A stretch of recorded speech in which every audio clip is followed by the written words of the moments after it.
Astaghfirullah. Bismillahirrahmanirrahim. Assalamualaikum warahmatullahi wabarakatuh.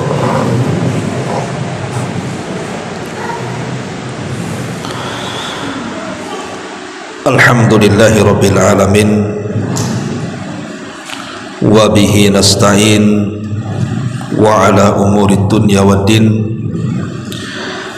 Wassalatu wassalamu ala ashrafil anbiya'i wal mursalin Muhammadin wa ala alihi wa sahbihi ajmain, amma ba'du. Alhamdulillah, di Ahad pagi ini kita bisa duduk kembali untuk bertolabul ilmi. Salat dan juga salam tentunya kita hadiahkan kepada Rasul kita Nabi besar Muhammad sallallahu alaihi wa ala alihi wasallam.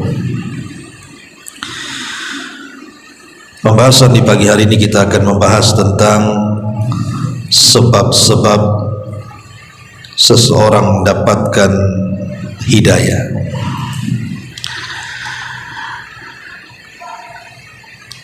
Ma'asyiral muslimat yang dimuliakan Allah Azza wa Jalla,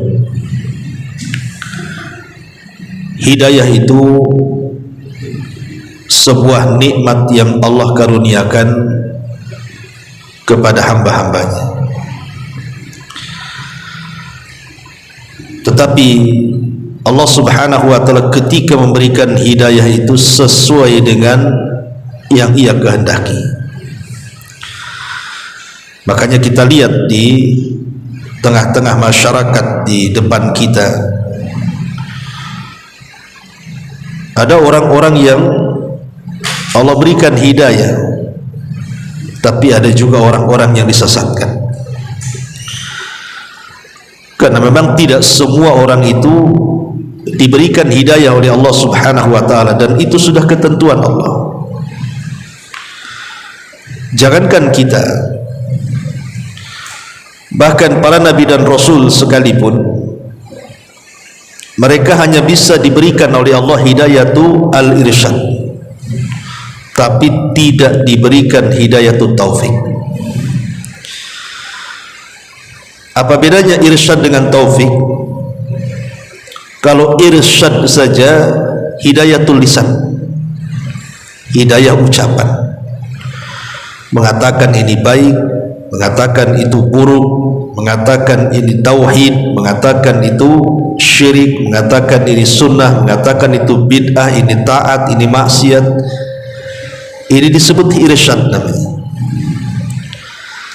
Tetapi hidayah taufik itu berkenaan dengan hati, namanya hidayah qalbi, hidayah hati. Lah hidayah hati inilah tidak ada satupun yang bisa memberinya kecuali Allah subhanahu wa ta'ala. Jadi hidayah hati atau taufik itu hak mutlak milik Allah azza wa jalla. Makanya kita lihat kisah-kisah para nabi, bagaimana manusia semulia Nuh alaihi salatu wassalam, yang merupakan awal rasul,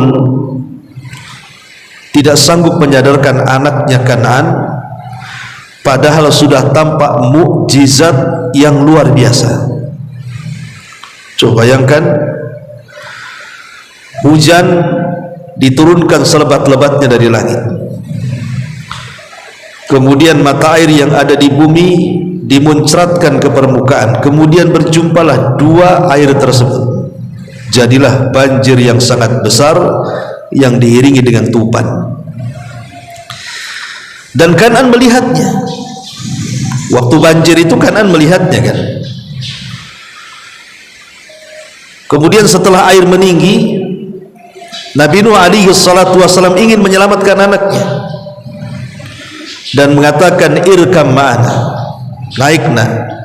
naik ke perahu supaya kau selamat. Tapi lihat, karena hidayah itu milik Allah, tak mau juga kan naik ke atas perahu.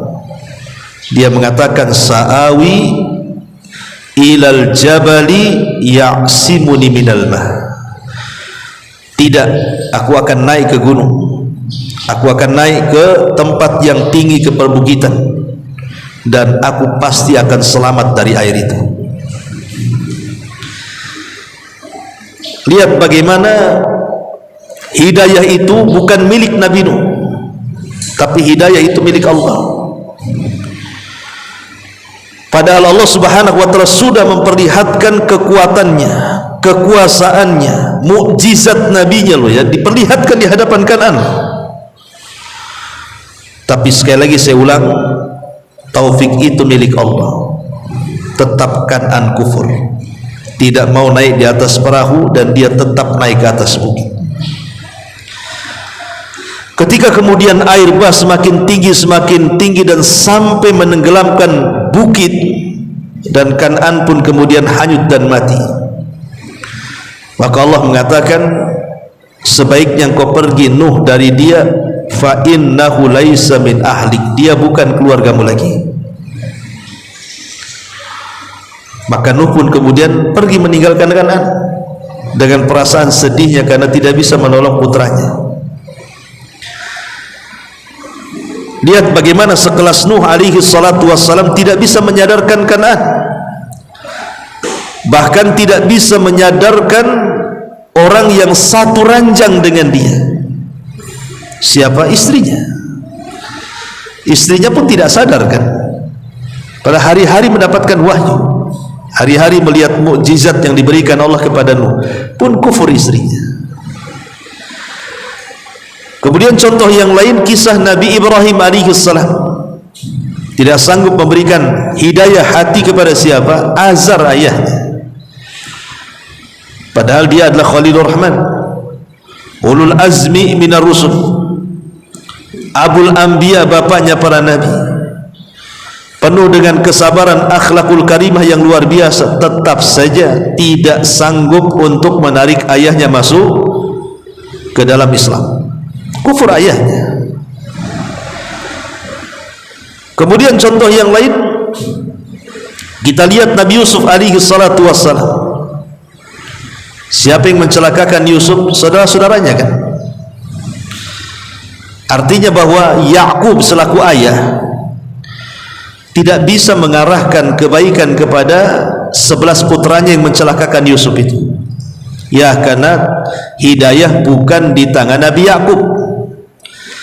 Walaupun Nabi Yakub sudah memberikan tarbiyah terbaik sekalipun kepada anak-anaknya, karena hidayah itu milik Allah, ya akhirnya kejadian seperti ini. Mereka mencelakakan Nabi Yusuf alaihi salatu wassalam. Ataupun Nabi kita Muhammad sallallahu alaihi wasallam, orang yang paling mencintai dan dicintainya, orang yang paling dekat, yang sangat dekat dengannya, Abu Talib, tidak sanggup disadarkan Nabi. Padahal dalam hati Abu Talib itu sudah membenarkan ajaran Nabi itu, dan mengatakan, kalau bukan karena celaan kaumku, tentu aku akan masuk ke agamamu. Artinya dia mengakui bahwa agama Rasul itu di atas kebenaran. Tapi subhanallah, Allah sudah catat di Lauhil Mahfud, Abu Talib tidak mendapatkan taufik, tidak mendapatkan hidayah hati, sampai ketika nyawa berada di kerongkongan, Rasul meminta supaya mengucapkan kalimat tauhid, la ilaha illallah, tetap Abu Talib menolaknya. Sampai meninggal dia tidak mengucapkan kalimat itu. Kurang apa coba Abu Talib menyaksikan setiap hari mukjizat Nabi, tapi juga tidak sadar-sadar. Ini poin pertama, karena hidayah itu milik Allah. Ini namanya hidayatut taufik. Hidayah hati itu milik Allah. Satu hari ada seorang ibu curhat sama saya karena kenakalan anaknya. Dia mengatakan, Ustaz, insya Allah saya dengan suami itu tidak pernah mengarahkan keburukan kepada anak. Dari kecil saya arahkan dia yang baik-baik. Karena saya ini sudah hijrah cukup lama. Tapi setelah anak itu kemudian menginjak dewasa, sudah masuk sekolah di SMA, mulai berubah. mulai mencium pergaulan bebas, sudah tidak mau sholat, sudah tak mau diajak ngaji ayahnya lagi, kemudian jarang pulang, terakhir kemudian banyak tato pula di badan dia. Pokoknya menangislah sang ibu ini. Dia memohon, apa anak saya ini kerasukan, kesambat atau apa, tolonglah ruqyah, katanya Ustaz gitu.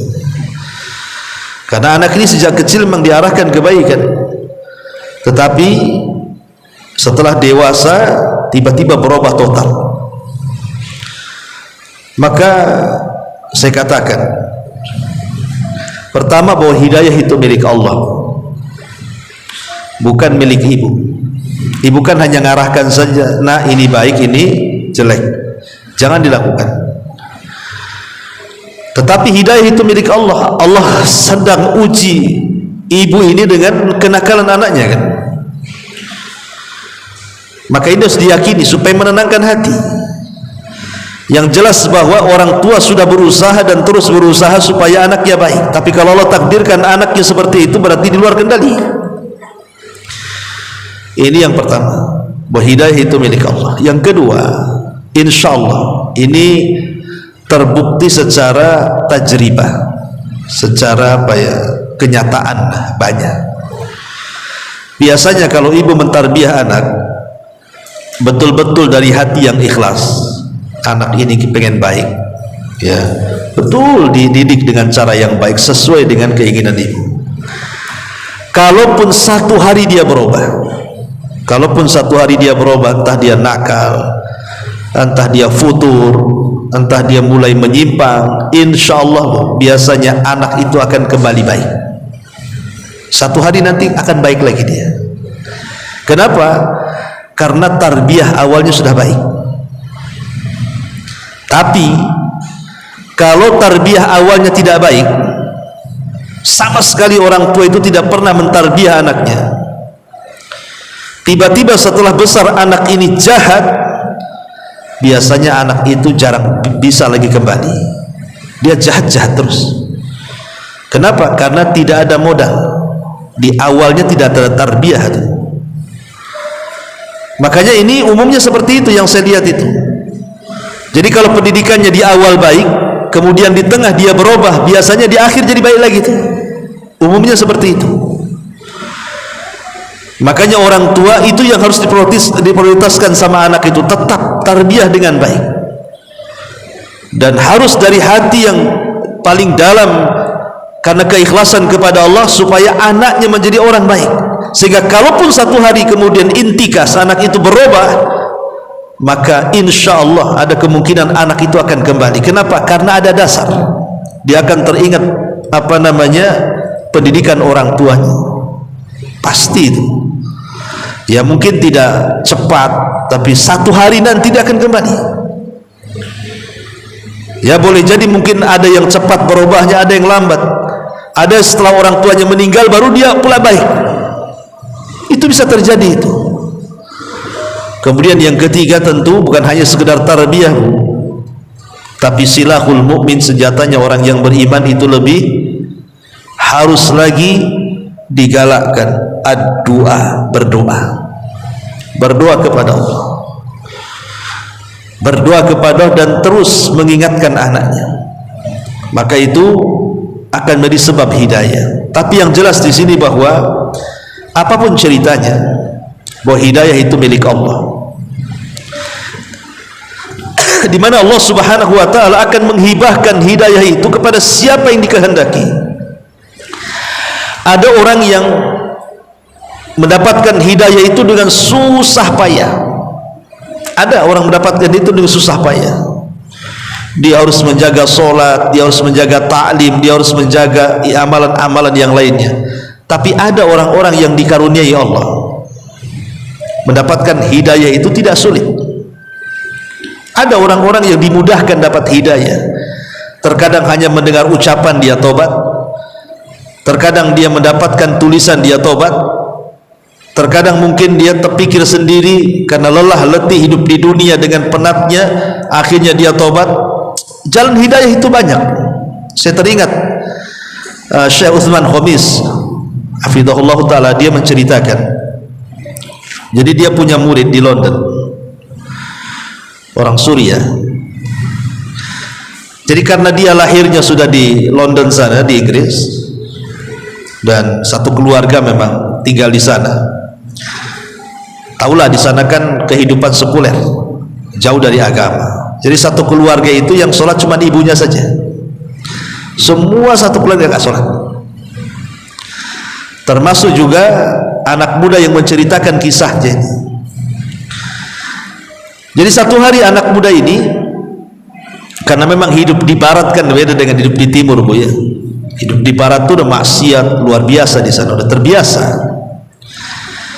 Jadi satu hari dia berjumpa dengan orang yang berasal dari Saudi di kedai makan gitu ya.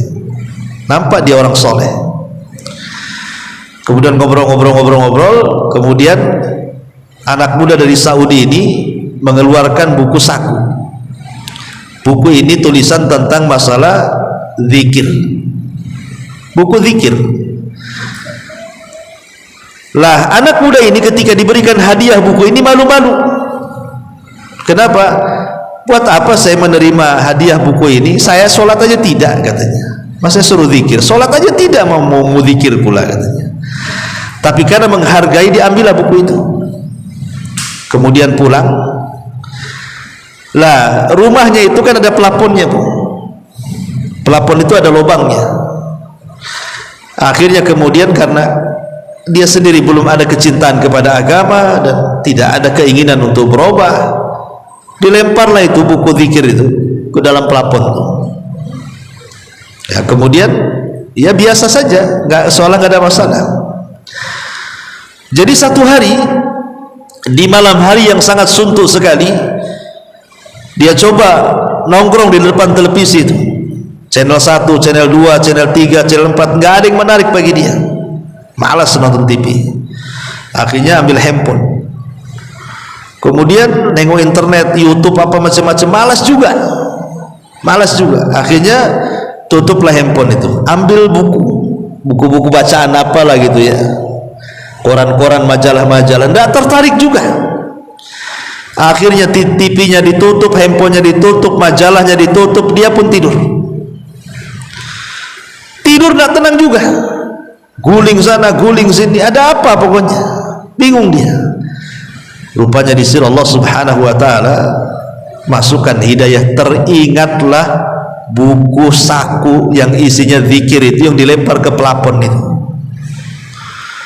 Malam itu dia ambil tangga, susah payah dia ngambil buku itu karena jauh, kalau dia naik bisa gebrok pelaponnya. Ada 2-3 jam dia mengambil buku itu, saking sulitnya itu. Dia asal lempar saja ke pelapon. Setelah kemudian berhasil dia dapat buku itu, buku saku zikir itu, kemudian dia mulai baca. Siapa yang zikir seperti ini pahalanya ini, siapa yang zikir seperti itu pahalanya itu, siapa yang zikir seperti ini fadilahnya. Oh, disebutkanlah dalam buku saku. Dari situ dia sadar, karena selama ini kehidupan dia penuh dengan maksiat. Dia sangka orang seperti dia itu sudah tidak diampuni lagi, karena banyaknya maksiat, kalau mati itu pasti masuk neraka lah gitu. Tapi setelah membaca buku itu dia merasa ternyata taubat itu mudah, cari pahala itu mudah, tidak sesulit yang dibayangkan. Hanya baca ini pahalanya, hanya baca ini pahalanya, kan mudah sekali gitu ya. Nggak sebagaimana dibayangkan, karena selama ini dia sudah futur hidupnya, sudah putus asa hidupnya.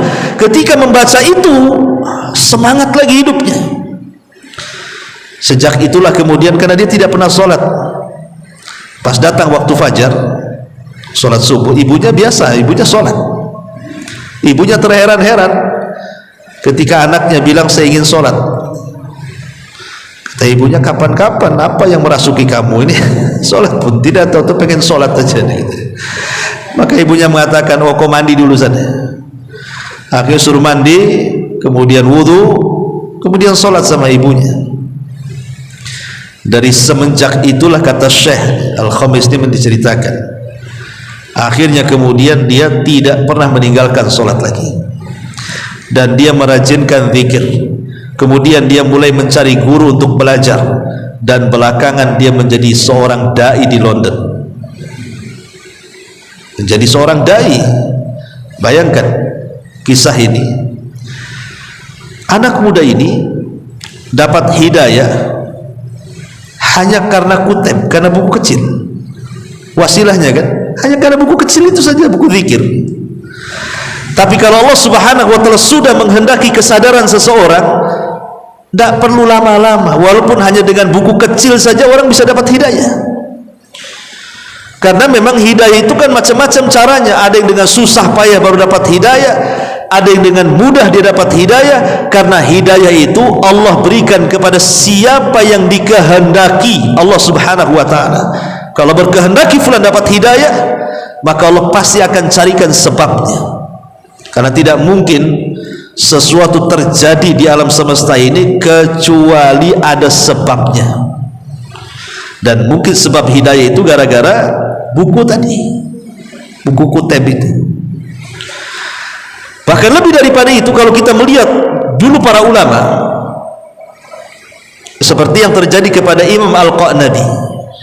Imam Qa'nabi, muridnya Imam Malik rahimahullahu ta'ala, itu kan preman bu, tukang mabuk ya, udah semua maksiat dia lakukan.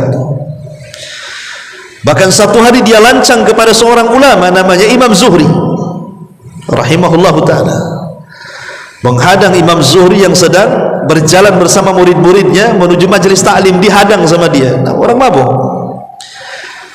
Tiba-tiba orang-orang pun, murid-muridnya Imam Zuhri mengatakan, ya fulan, jangan kau hadang ulama kami, ini ulama. Kata kok Nabi ini karena mabok dia. Oh ulama ya katanya, kamu ulama ya katanya, mabok. Oh kalau kau ulama pasti kau hafal banyak hadis katanya. Kasih satu hadis untukku katanya. Tuh orang mabok dulu masih tahu hadis pula. Orang mabuk sekarang mana tahu hadis, taunya solokan aja lah. Akhirnya kemudian Imam Zuhri ini, dia seorang alim, tidak mungkinlah dia menceritakan sembarang hadis. Akhirnya dia mengatakan, baik, akan kukasih kau hadis satu saja katanya. Inna min kalamin nubuwatil ula idza lam tastahi fasna ma syi'ta. Sesungguhnya dari kalimat para nabi yang turun temurun, mereka mengatakan apa? Kalau engkau tidak punya rasa malu, lakukan sekehendakmu katanya. Jadi kalau engkau tidak punya malu, lakukan sekehendakmu. Itu sabda Nabi. Bayangkan, ini satu kalimat dari hadis Nabi. Kalau engkau tidak melakukan sekehendakmu, ini masuk ke hatinya isi kok Nabi ini, masuk ke dalam hatinya Imam kok Nabi. Akhirnya dia sadar. Habis itu dia tidak mabuk lagi, dia tidak berantem lagi, dia tidak melakukan kriminal lagi. Dia datang ke Madinah, kemudian duduk di majelis Imam Malik. Sejak itulah dia menjadi murid kepercayaan Imam Malik. Semua riwayat Muwatta'nya Imam Malik itu salah satu jalurnya dari Imam Qa'nabi. Terkadang sadar dapat hidayah gara-gara ucapan kan, ngomong. Kalau kau tak punya malu, lakukan sekehendak. Hanya gara-gara ucapan itu dia sadar ya.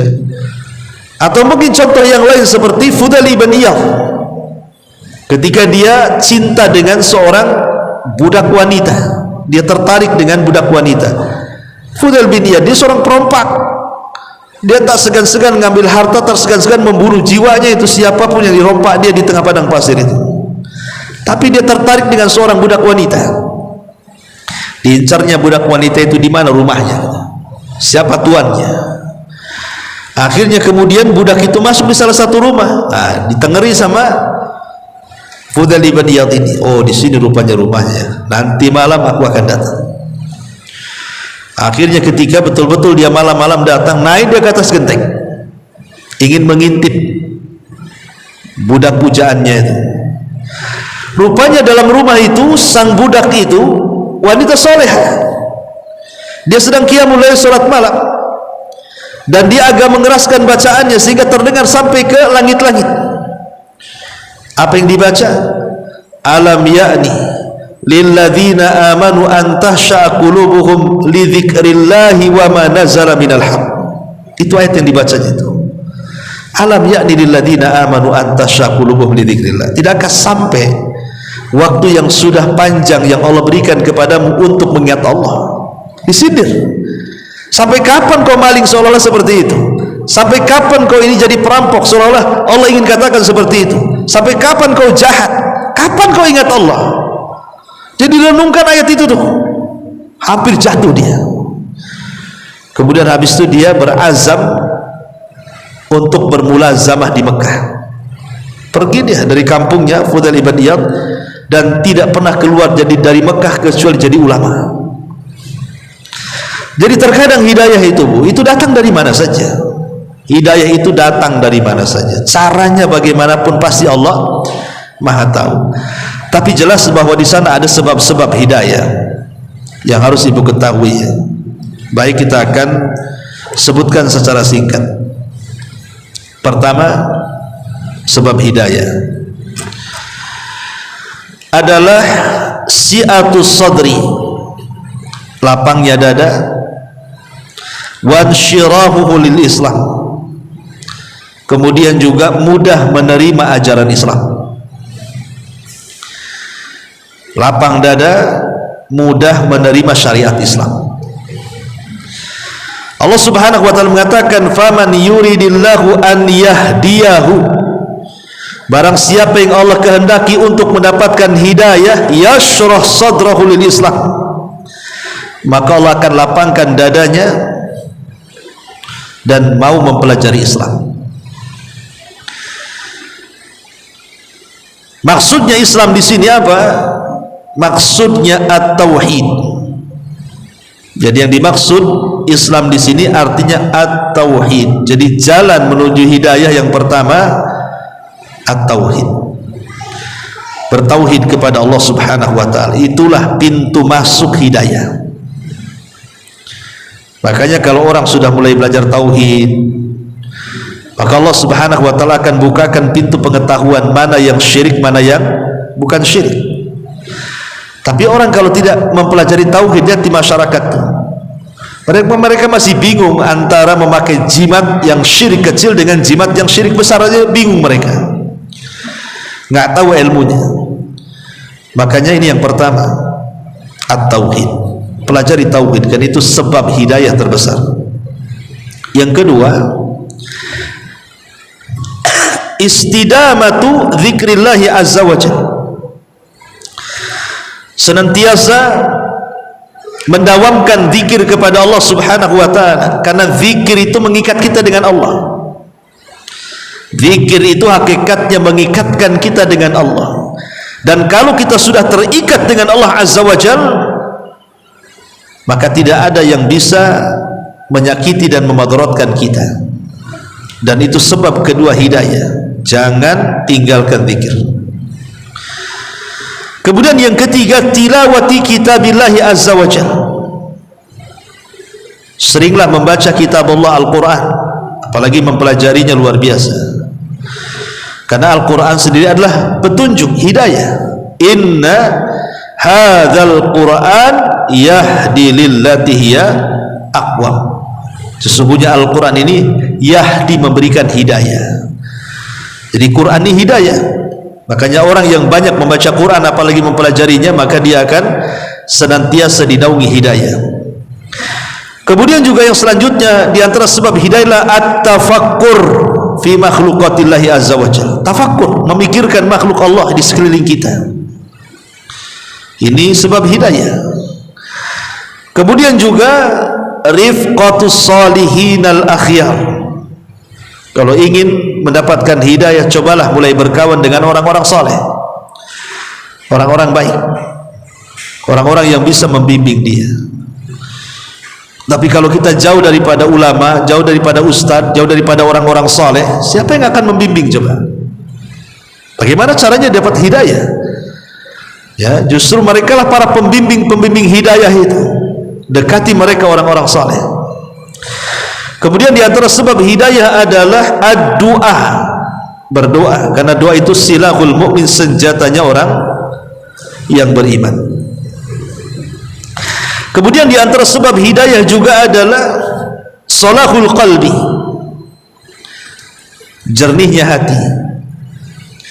Karena Rasul mengatakan, ala wa inna fil jasadi mudghah idza saluhat salahal jasadu kullu wa idza fasadat fasadal jasadul kullu ala wahyal qalbu.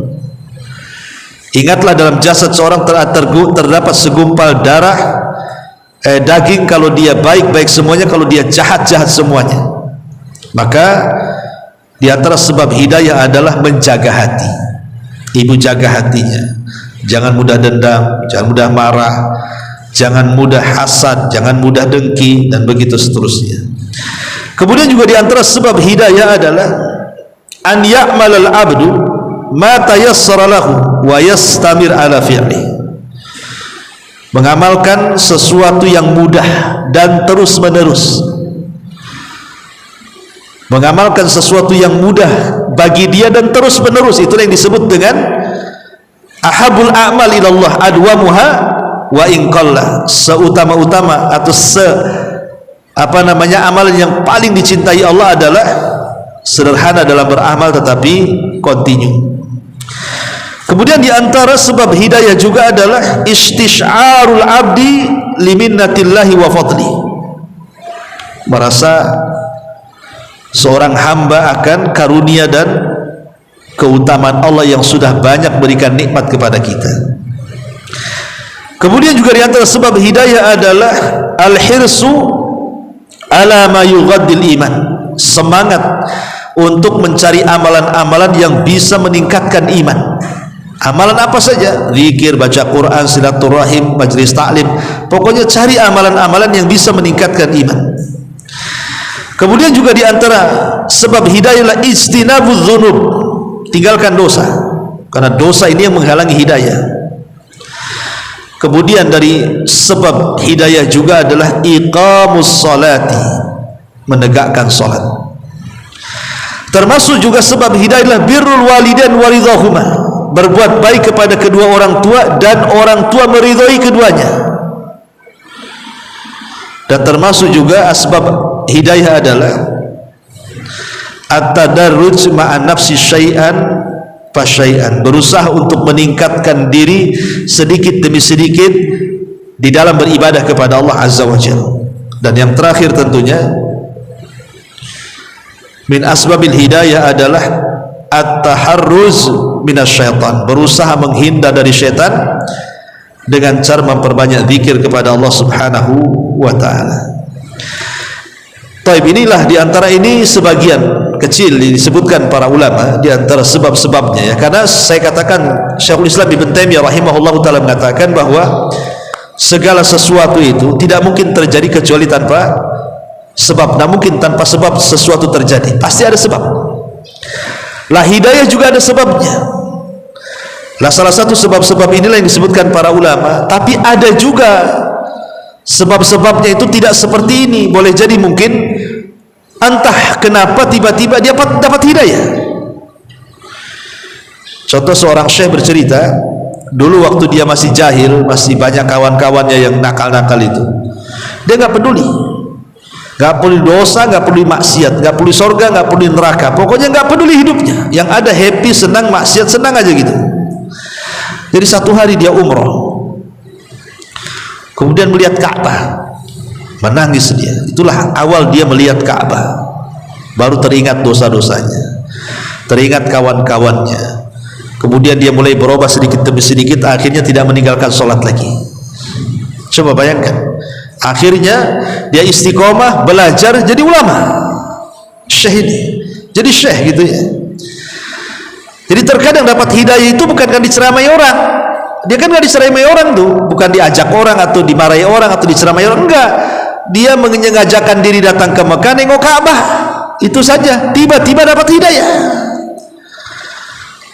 Ya, jadi ada orang-orang itu yang dengan mudah dapat hidayah. Contoh namanya tukang-tukang sihir Fir'aun tuh. Tukang sihir Fir'aun itu dari kecil sampai jadi tukang sihir handal itu, mereka senantiasa bergelut dengan setan, tidak pernah beriman kepada Allah dan Rasulnya. Ketika mereka berduel dengan Musa kemudian kalah, barulah kemudian mereka mengakui bahwa itu bukan sihir tapi itu mukjizat. Sejak itulah semua tukang sihir yang jumlahnya 70.000 tukang sihir itu beriman kepada Nabi Musa. Fir'aun marah dan mengatakan, apakah kalian beriman sebelum aku izinkan? Katanya, aku akan potong tangan dan kaki kalian kalau kalian tidak bertobat. Tapi tukang sihir Fir'aun tetap, kemudian dia pun istiqomah sampai akhirnya di sore hari mereka dibantai. Kata Abdullah ibn Abbas radhiyallahu anhu, lihat bagaimana tukang-tukang sihir Fir'aun itu. Di pagi hari mereka tukang sihir yang jahat, di sore hari mereka menjadi tukang sihir yang baik dan mati syahid. Dibunuh Fir'aun tuh. Lihat bagaimana dapat hidayah kan? Ketika bertarung dapat hidayah dia. Ketika bertarung dapat hidayah. Terkadang hidayah itu datang dari musuhnya. Karena kan awalnya Musa musuhnya, tapi justru akhirnya dari musuhnya itu dia dapat hidayah. Jadi Allah itu memberikan hidayah kepada siapapun yang dikehendaki dengan sebab apapun. Kalau Allah sudah mau memberikan hidayah kebaikan kepada si fulan, pasti Allah akan beri dengan cara apapun. Maka mintalah hidayah kepada Allah Azza wa Jalla, karena hidayah ini nikmat, tidak semua orang dikasih. Walaupun ada orang yang sholat 5 waktu mengucapkan ihdinas siratal mustaqim, ihdinas siratal mustaqim, tetap saja nggak dapat hidayah dia. Karena hidayah itu adalah milik Allah dan Allah akan berikan kepada siapapun yang dikehendakinya. Maka mintalah hidayah kepada Allah Subhanahu wa taala agar kita bagian daripada orang yang mendapatkan hidayah. Wallahu alam. Ini diantara sekilas pembahasan sebab-sebab hidayah. Tapi sebelum saya tutup, kita buka tadi jam dulu.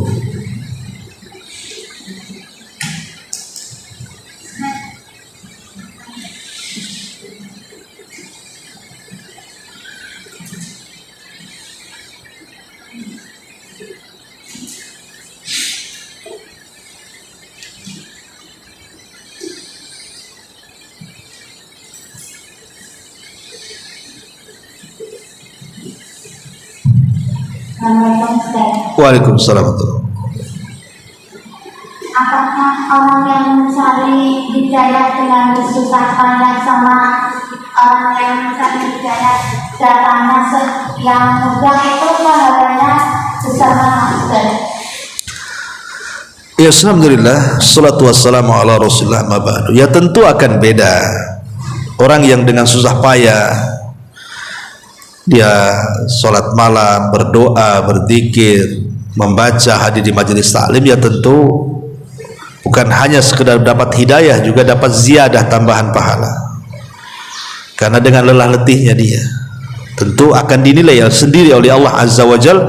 Karena Allah mengatakan, wa man yujahidu fina lanahdiyannahum subulana. Siapa yang sungguh-sungguh mencari hidayah, maka kami akan carikan jalan menuju hidayah itu. Lanahdiyannahum subulana, ya. Tetapi orang-orang yang tidak lelah, tidak susah payah atau dapat hidayah karena Allah Subhanahu wa taala kehendaki orang itu dapat hidayah, ya tentu itu juga karunia yang besar dari Allah, patut disyukuri dan patut untuk diistiqomahi. Karena dapat hidayah ini belum tentu dia selamanya di atas hidayah kalau tidak istiqomah. Itu masalahnya. Ada orang sudah dapat hidayah, bukan selamanya sampai mati dia di atas hidayah, tidak.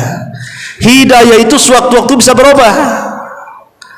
Makanya Nabi SAW mengatakan, ya muqallibal qulub tsabbit qulubana ala dinik, ya musarrifal qulub sarrif qulubana ala ta'atik. Waidat yang membolak-balikan hati, tetapkan hatiku di atas agamamu. Waidat yang membolak-balikan hati, tetapkan hatiku di atas ketaatan kepadamu. Namanya hidayah itu bisa berubah. Bahkan bisa tidak kembali sama sekali. Sebelumnya sudah dapat hidayah, akhirnya hidayahnya hilang selamanya. Tapi ada juga yang dapat hidayah kemudian foto dapat hidayah lagi, dan begitu seterusnya. Makanya bukan hanya sekedar meminta hidayah, tapi juga mintalah as-sabat, keistiqomahan dalam menjaga hidayah sampai mati. Lihat Imran ibn Khittam, seorang ulama hadis dunia. Dia sudah diwanti-wanti kawan-kawannya, jangan kau melamar anak putri pamanmu, mereka keluarga Khawarij, sesat. Kata Imran ibn Khittam, enggak apa-apa, nanti saya akan ajak mereka kepada sunni, ahli sunnah. Akhirnya menikahlah karena tergiur dengan kecantikan anak putri pamannya. Belakangan Imran bin Khittam tertarik pula dengan keluarga pamannya, jadilah dia tokoh khawarij pula. Coba gitu. Padahal awalnya baik, ingin menikahi anak pamannya sambil mendakwahinya. Rupanya setelah dinikahi dia yang kena dakwah, kan? Jadi tidak bisa, jangan main-main dengan hidayah itu. Kemudian juga banyak yang kejadian seperti ini, kan? Banyak sekali dai-dai. Kalau kita melihat cerita-cerita dulu itu yang sudah dapat hidayah akhirnya sesat. Atau di zaman Bani Israel dulu namanya ada Barsisoh gitu ya, sebagaimana riwayat Israiliyat lah, seorang abid 70 tahun tidak pernah maksiat, akhirnya tergiur dengan seorang gadis yang dititipkan kepadanya, berzina, membunuh, bayi-bayinya pun dibunuh. Barsisoh tuh, akhirnya dia kufur kepada Allah Azza wa Jalla. Kemudian Bal'am ibn Ba'ura juga sama, banyak awalnya baik, belakangan tidak pernah kembali kepada kebaikan alias sesat. Makanya penting menjaga hidayah itu dengan beristiqomah di situ. Wallahu a'lam. Iya.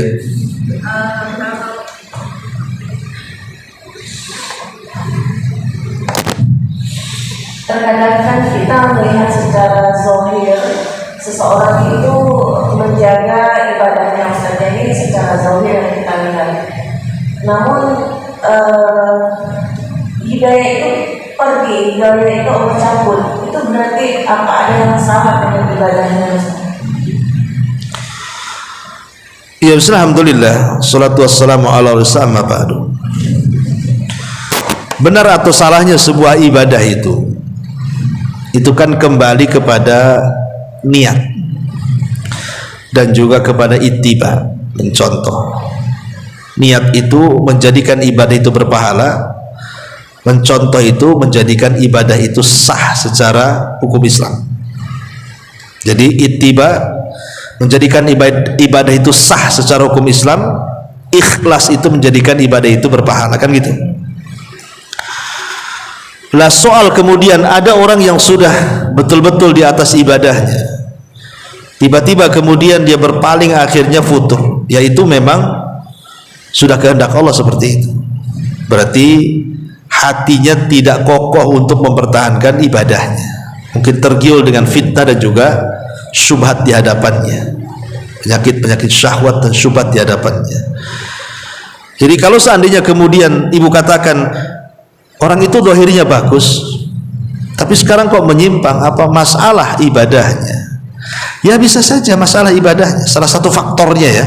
Faktornya banyak, bukan masalah dari ibadah saja. Kadang ibadahnya bagus, pergaulannya salah, atau memang ibadahnya jelek, seperti sholatnya asal-asalan, sementara dalam sholat itu ada kalimat ihdinas siratal mustaqim, asal-asalan dia baca, padahal itu kalimat yang sangat agung, meminta hidayah kepada Allah. Dia tidak pernah meresapi kalimat itu, dia asal baca saja, kadang-kadang nggak tahu pula maknanya. Bisa saja gara-gara buruknya ibadah akhirnya dia keluar dari hidayah. Atau dia sudah sebaik mungkin ibadahnya, tapi faktor yang lain, karena faktor orang itu jauh dari hidayah, satu karena setan yang menjadikan dia sesat ya. Yang kedua hawa nafsu yang membuat dia sesat.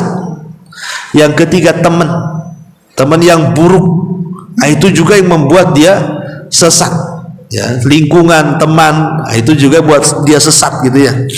Kemudian yang terakhir karena tidak istiqomah tadi ya, makanya itu orang lari dari hidayah. Selama kemudian kita bisa melawan setan, selama kita bisa melawan hawa nafsu, selama kita tidak berkawan kecuali dengan orang soleh, selama kita terus berdoa kepada Allah untuk istiqomah, insya Allah ya, hidayah itu akan lama gitu ya, akan tetap dalam badan kita, kecuali kalau Allah takdirkan lain. Wallahu a'lam. Ya saya kira cukup. Ini saya harus ke Batam Center juga. Subhanallah bihamdika, asyhadu an la ilaha illa anta, astaghfiruka wa atubu ilaik. Allahu ta'ala. Assalamualaikum warahmatullahi